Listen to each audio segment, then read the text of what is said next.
Bonjour à tous, Véloclub.net a testé le casque Aftershock Strix Air. C'est un casque assez particulier dans le sens où il utilise la technologie de la conduction osseuse, une technologie qui pourrait être très intéressante pour la pratique du cyclisme.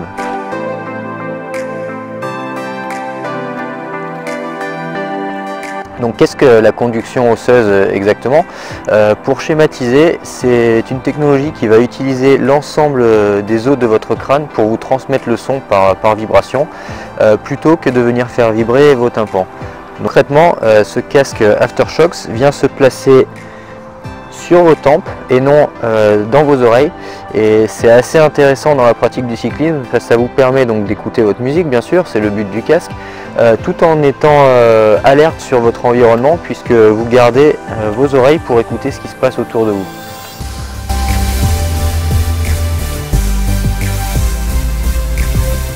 Bon, alors pour commencer, le casque est vraiment très agréable. On avait une petite crainte au niveau de l'adaptation avec un casque et des lunettes de vélo par exemple.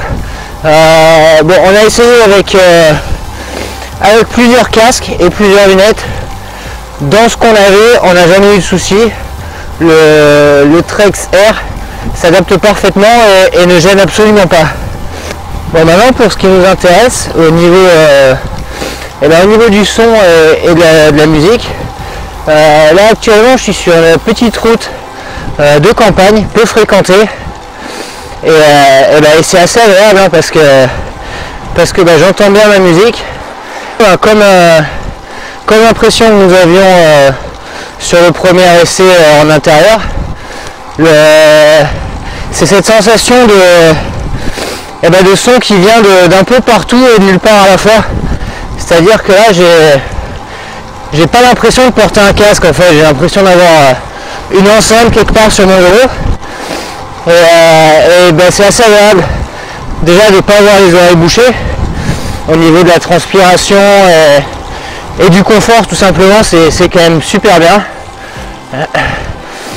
Et ensuite même dans un environnement calme comme ici où j'ai pas forcément besoin d'être à l'écoute de l'environnement, c'est quand même agréable de l'entendre un petit peu en plus de sa musique.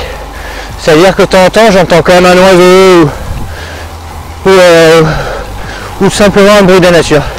Tout à l'heure j'ai fait quelques kilomètres avec un collègue et malgré le fait que j'avais le casque sur moi et que je n'avais absolument pas éteint la musique, j'ai pu tenir une discussion avec lui sans aucun souci et sans en fait que lui s'en rende compte non plus. Donc sur cet aspect là on est quand même pas mal aussi. Voilà, on a un peu changé de décor, donc je suis maintenant sur une voie un peu plus fréquentée avec pas mal de circulation. Donc j'ai toujours mon casque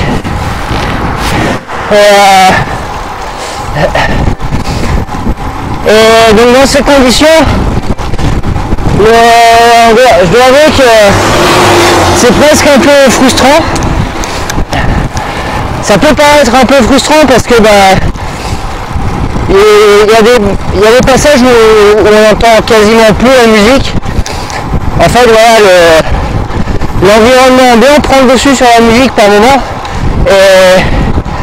Alors c'est un peu frustrant hein, mais c'est le but recherché en fait. Et on a presque l'impression qu'il y a quelqu'un qui règle le volume en fonction de ce qui se passe autour de nous. Bonjour. Voilà, comme je vous disais, je peux quand même communiquer avec les gens. Voilà, typiquement là, voilà, il y a une voiture qui va me doubler et ça prend le dessus sur mon morceau de musique. Voilà. Bon, en plus ça m'a frôlé, donc heureusement que vous l'entendez arriver.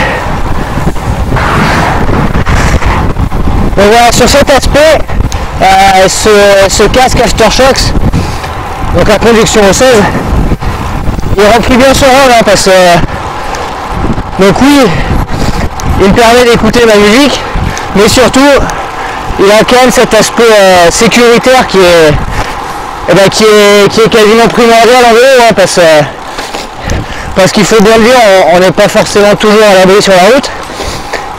Et donc aller rouler avec des écouteurs intra-auriculaires qui vous isolent complètement de l'environnement ambiant et des voitures notamment, dans la pratique du cyclisme, on va pas dire c'est suicidaire, mais c'est assez inconscient.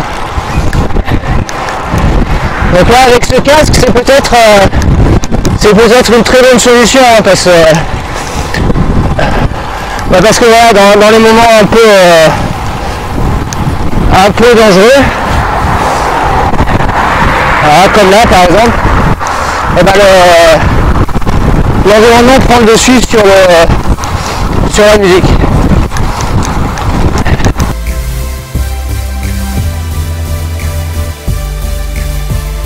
Donc en conclusion, on a été plutôt séduit par ce casque qui est vraiment adapté au cyclisme de par son aspect sécuritaire. On lui trouve également un excellent confort et finalement une très bonne qualité audio, même si c'était un peu un point sur lequel on pouvait douter sur le papier quand on ne connaît pas cette technologie de conduction osseuse.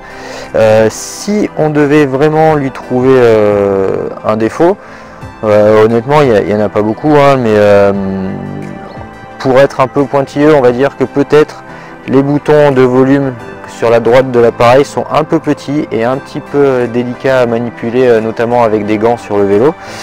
L'autre défaut qu'on peut trouver à ce casque, mais qui est directement lié à son point fort, c'est pour une pratique justement dans un milieu où on aimerait s'isoler du bruit ambiant. Par exemple, si vous souhaitez l'utiliser dans une salle de musculation ou dans les transports en commun, c'est pas forcément le produit le plus adapté, même si l'appareil est livré avec une paire de bouchons d'oreille justement pour vous isoler d'un environnement un peu bruyant et perturbateur. Si vous voulez en savoir un peu plus sur ce casque, je vous invite à aller retrouver notre article un peu plus complet sur le site veloclub.net.